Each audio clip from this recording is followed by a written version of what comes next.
You will just have to kill me. By virtue of the warrant of arrest issued by the ICC for crimes against humanity. Sinasabi ko, sir, na we can do this the hard way. We can do this easy. Give us information Makinig ka muna, where ma'am. where you are bringing. Wala sa pay grade ko, ma'am. O sige papasukin na make it clear. Yes, sir. Hindi papasukin, sir.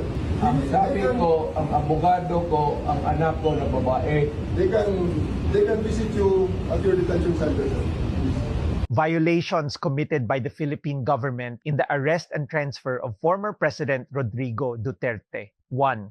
Violation of Article 59 of the Rome Statute states that when a person is arrested under an ICC warrant, the custodial state, Philippines, must ensure the person is brought before a competent judicial authority in their home country to confirm the arrest's legality. The person's rights are upheld, including the right to contest the arrest. The Philippine government ignored this requirement by failing to bring Duterte before a local court before sending him to The Hague.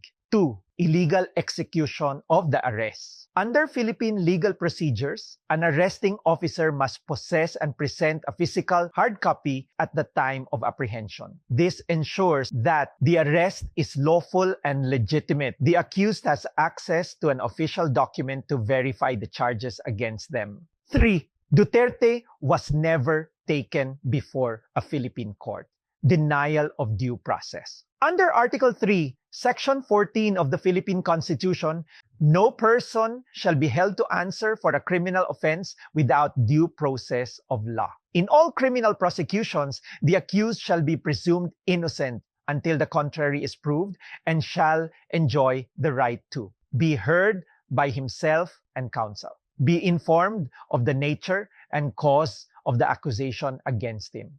His legal team was not given a chance to file a challenge before his transfer. Instead of a proper legal review, he was rushed out of the country, violating his rights under Philippine law. 4.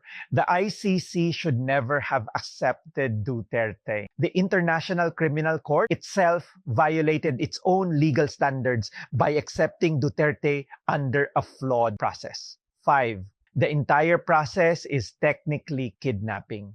Because both the Philippine government and the ICC ignored legal procedures, the transfer of Duterte can legally be classified as an abduction or kidnapping under international law. His arrest and detention could legally be challenged as an act of illegal abduction.